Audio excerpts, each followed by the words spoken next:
The Foolish Brigade is planning an expedition to the level of the Mourning of the Dead. They also want to invite Lammas, Boxxo, and Hulumi. Just hearing her name, Lammas was already terrified.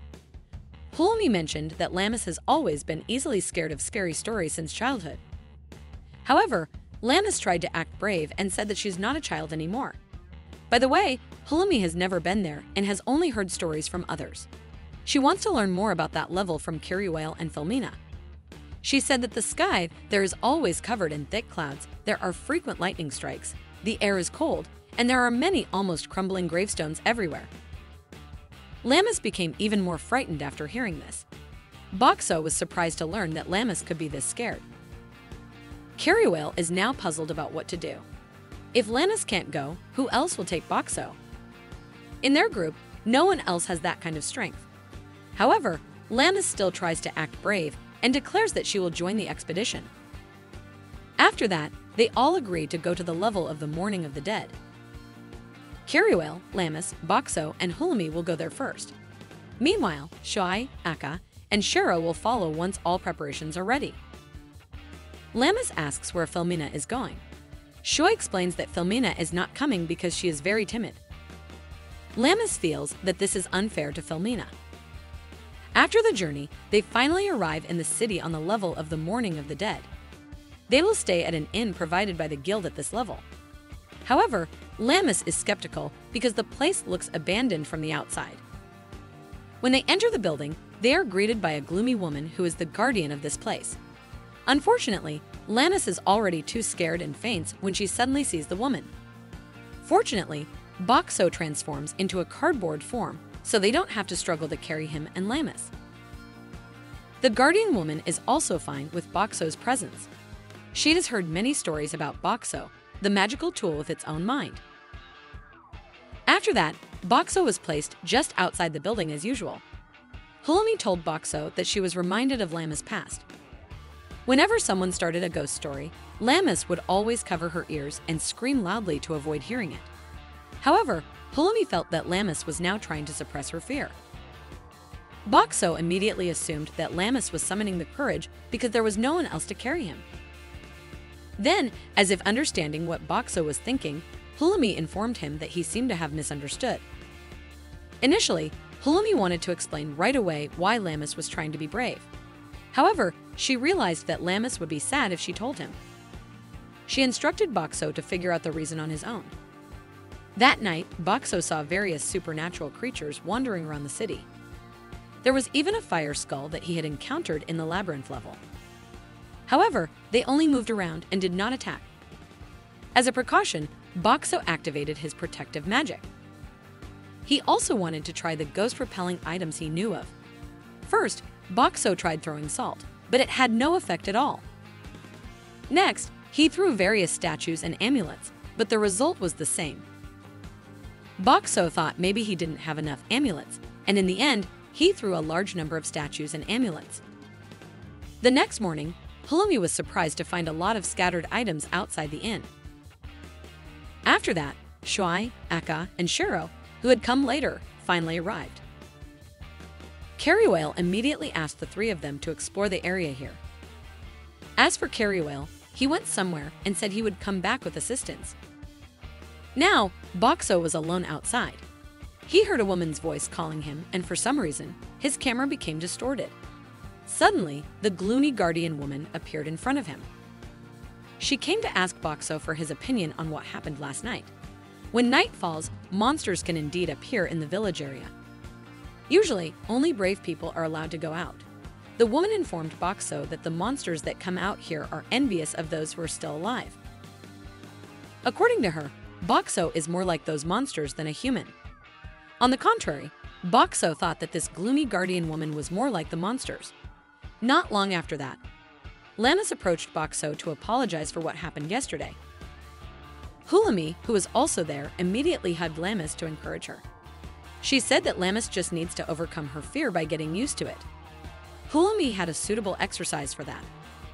Lammas looked enthusiastic, unlike her usual self. Then, Hulumi told Lammas that she should practice by going around the village. However, Lammas immediately gave up without any hesitation. Despite this, Lammas didn't actually want to give up and return to the clearflow level. Hulami then continued with her training instructions. There was a grocery store at the village gate. Lammas had to go there and buy some potions. Lammas finally agreed to do it. Before that, she wanted to bring Boxxo with her first. Unfortunately, Hulami stopped her and said Lammas had to go alone. At this moment, Lammas could still muster her courage. She began to step forward slowly. However, her courage immediately shattered when she heard a door open. Lammas made an excuse that her task was to bring Boxxo, so it was only natural that she had to go with him. Unable to resist any longer, Hulami finally allowed it. During the journey, Lammas kept making sure that Boxxo was still behind her. With a slight sob, Lammas said she would try to overcome her fear. She wanted to explore together.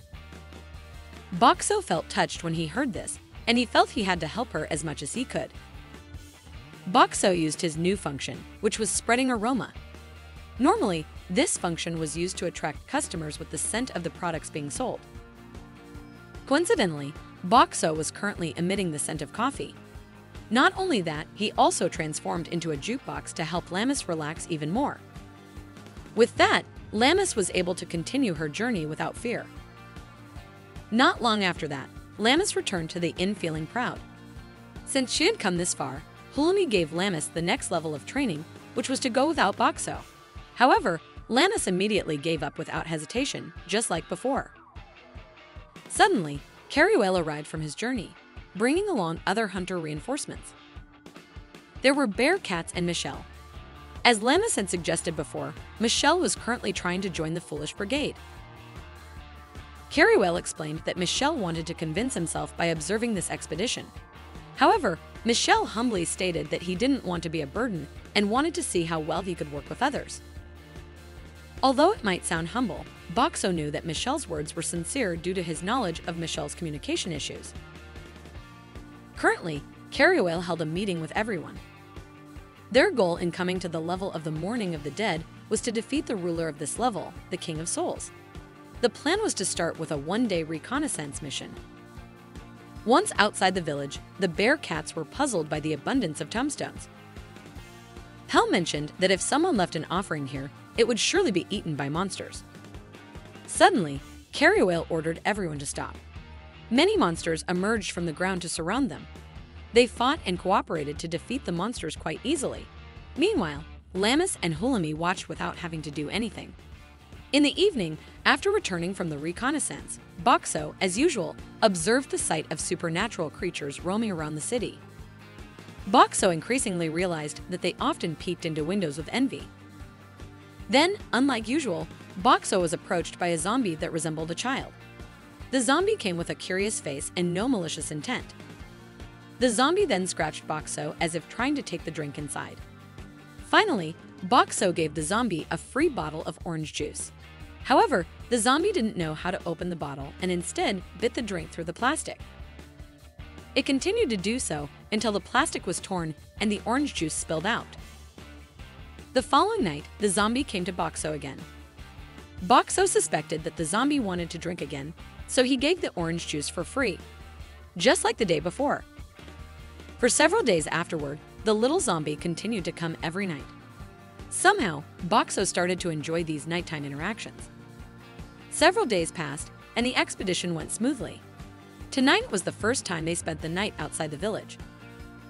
Boxxo was worried because he couldn't give the zombie orange juice as usual. Not far away, Boxxo heard a supernatural creature's voice. Eka and Shiro, who were on guard duty, also noticed it. Fortunately, it seemed that only one supernatural creature had come. As the creature approached, Boxxo was surprised to find that it was the same little zombie that usually approached him. Unfortunately, Boxxo was too late to warn Eka and Shiro. The zombie had already disappeared into Aka's hands. Shiro and Eka were puzzled as to why Boxxo suddenly made a sound.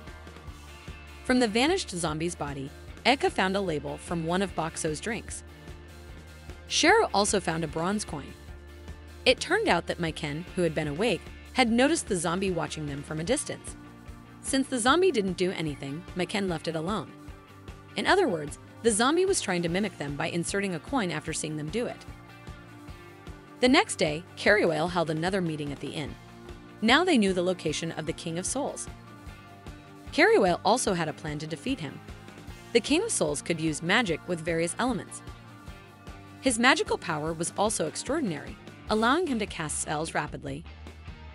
Carrywhale's plan was to utilize Boxxo's protection, which could block the magical powers. Boxxo and Lammas themselves had no objections to this plan. However, as the name suggests, the King of Souls was always accompanied by monsters close to him. Carrywhale and the others would take care of these monsters. After the meeting, they toasted with Coca-Cola before carrying out the plan.